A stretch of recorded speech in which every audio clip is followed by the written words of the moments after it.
आगे कथा में प्रवेश करते हैं ध्रुव चरित्र। आज सर्वप्रथम कथा ध्रुव चरित्र की आप सभी भक्त श्रवण करेंगे।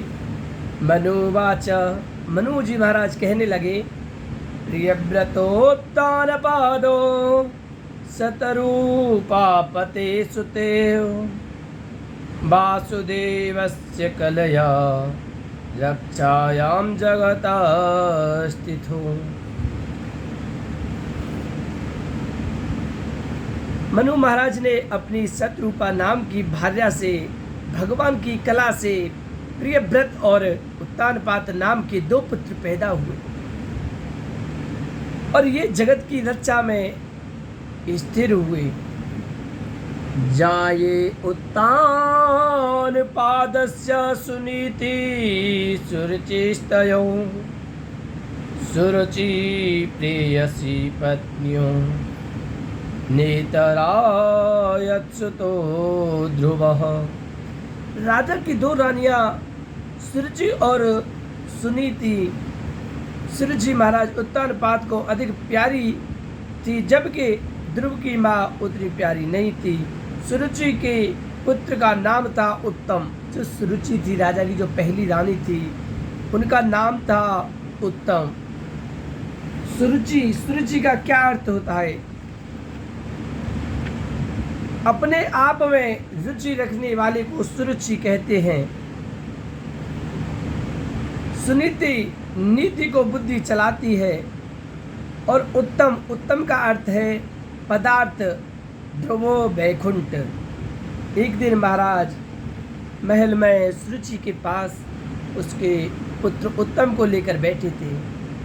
ध्रुव भी वहाँ खेलते हुए वहाँ पर आ पहुँचे और पिता की गोद में बैठने को हुए तो ध्रुव का हाथ पकड़कर सुरुचि बोली, सुरुचि उवाच, सुरुचि बोली, तपसाराध्यं पुरुषं तस्यैवानुग्रहेण मे गर्भे त्वं साधयान्मानं यदेच्छसि नृपासनं। हे ध्रुव, यदि तुमको सिंहासन की इच्छा है तो भगवान की तपस्या करके प्रयत्न करो और उनसे मेरे उदर में से जन्म लेने की प्रार्थना करो। यदि महाराज की गोद में बैठना है तो मेरी कोख से आपको जन्म लेना होगा। ओ आशिकहि बाह पकड़ी ध्रुव केरी मंदिर बाहर दीन खदेरी। राम सिया राम जय जय राम, राम सिया राम जय जय राम। ध्रुव रोता हुआ अपनी माता के पास पहुंचा और सारा वृत्तांत सुना दिया। सुनीति बोली, हे बेटा तू अमंगल की आशा मत कर। मां मंगलम तात परे सुमस्था भुक्ते जनो यत्परदुःखदस्ततः। क्योंकि जो दूसरे को दुख देता है वह उसका फल अवश्य भोगता है, परंतु भगवान की शरण में जाकर तपस्या कर। तप करने से तप बल रचाई प्रपंच विधाता, तप बल विष्णु सकल जग त्राता। राम सिया राम जय जय राम, राम सिया राम जय जय राम। तप बल शंभो करहि संहारा, तप बल शेषु धरहि मही भारा। राम सिया राम जय जय राम राम सिया राम जय जय राम। ओ राम सिया राम सिया राम सिया राम सिया राम सिया राम जय जय राम। ओ मंगल भवन अमंगल हारी गबहु सुदशरथ अजर बिहारी राम सिया राम जय जय राम राम सिया राम जय जय राम। हे पुत्र कवल नित्य भगवान लक्ष्मी के पति करुणा निधान के सिवाय और कोई तुम्हारे दुख को दूर नहीं कर सकता।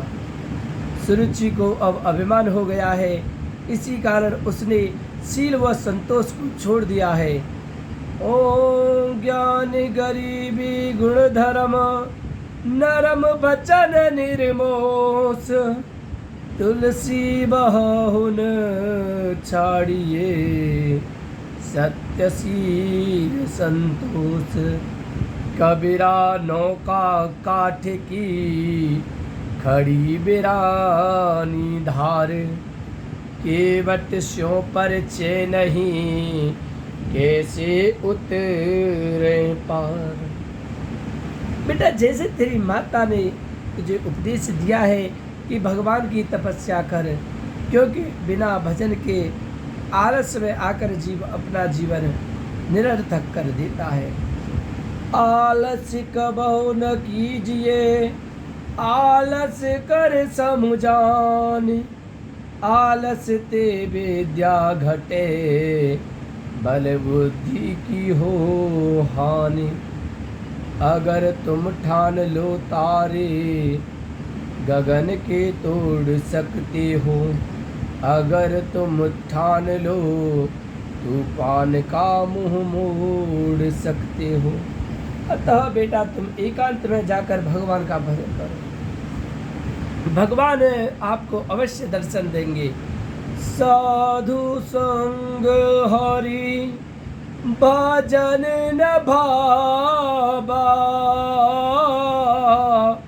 खर को कर सम जन्म गवारा। राम सिया राम जय जय राम राम सिया राम जय जय राम। ध्रुव माता की आज्ञा लेकर जंगल में तपस्या करने चल दिए। जब पिता को मालूम हुआ तो ध्रुव के पास आकर के मनाने लगा कि पुत्र घर वापस चल, लेकिन ध्रुव न माना। राजा बोला बेटा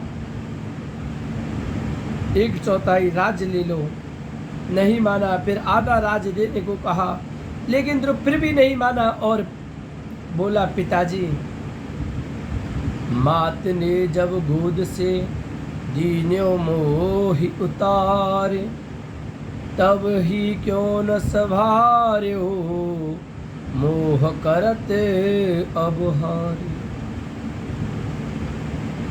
अब तो मेरा ध्रुव कह रहे हैं कि पिताजी अब तो मेरा सिर्फ एक संकल्प हो चुका है कि मुझे भगवान का दर्शन ही करना है, इसके सिवाय मेरे पास और कोई विकल्प नहीं है। एक ही मेरा ध्येय है, एक ही मेरा संकल्प है। और संकल्प क्या है? हरि का दर्शन। मुझे प्रभु का दर्शन करना है, चाहे कोई भी आपत्ति आए, विपत्ति आए, कुछ भी हो, कोई भी किसी भी प्रकार का विघ्न आए, मगर मैं प्रभु का दर्शन करके ही रहूँगा। जब तक हरि के दर्शन पैयो जब तक जग में मुँह न दिखाइयो। ध्रुव रास्ते में जा रहे थे। अंतर्यामी भगवान ने सोचा कि ध्रुव सारे संसार के सारे को छोड़कर मेरी शरण में सर्वधर्मान परित्यज्य मामेकं शरणं व्रज। पूरे जगत को छोड़कर मेरी शरण में आ रहा है, तो नारद जी को प्रेरणा दी के ध्रुव जी के पास जाकर अपनी माया को दिखाइए। तब नारद जी ध्रुव के पास आ गए और ध्रुव महाराज से कहने लगे, ही ध्रुव, हे बच्चे, आपका क्या नाम है?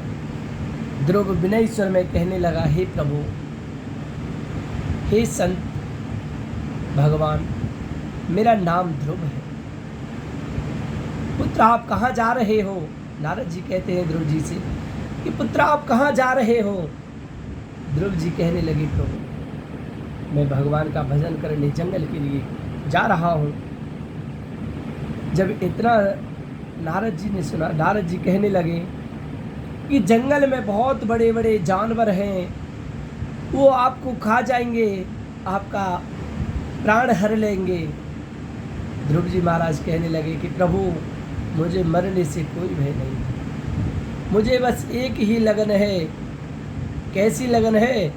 मुझे ऐसी लगन तू लगा दे,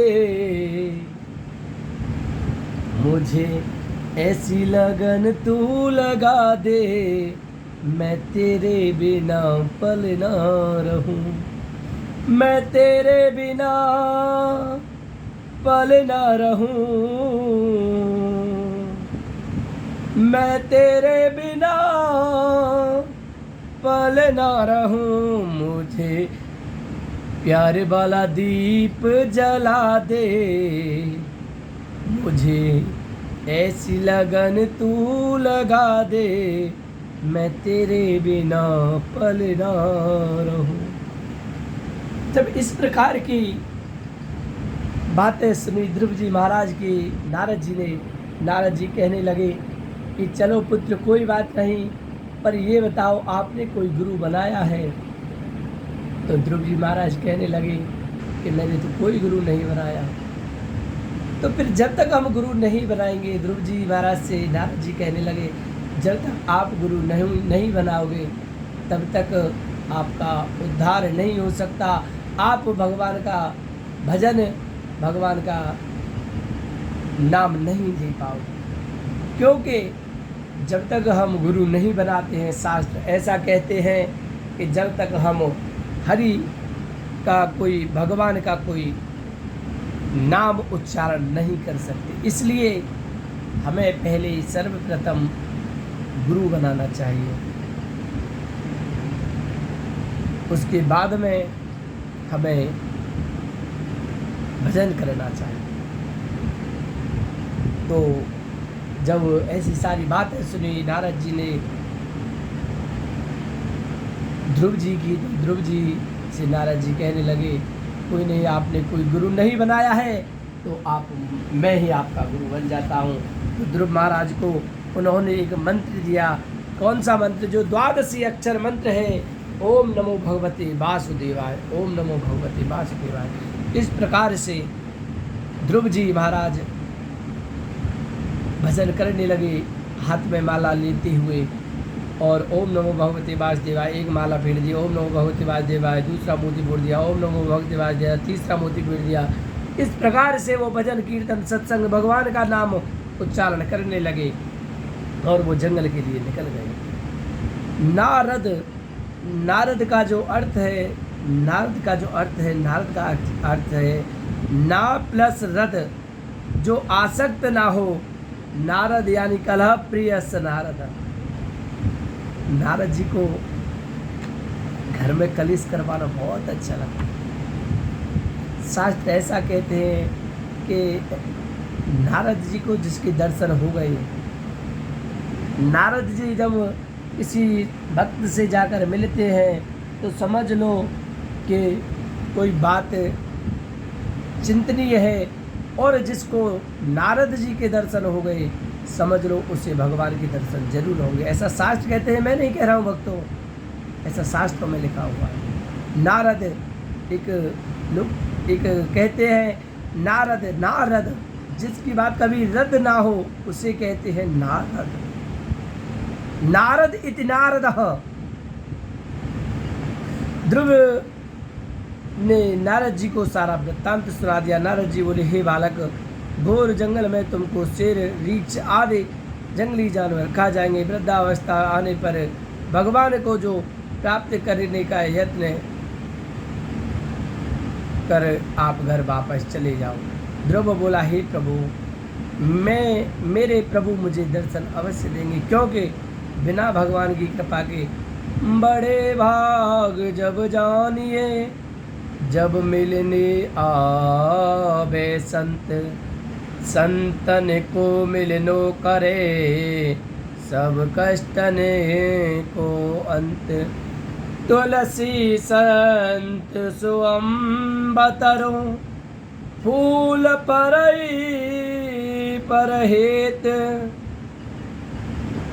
इतते बो पाहन हने, उतते बे फल देत। तरुबर फल नहीं खात है, नदी न सन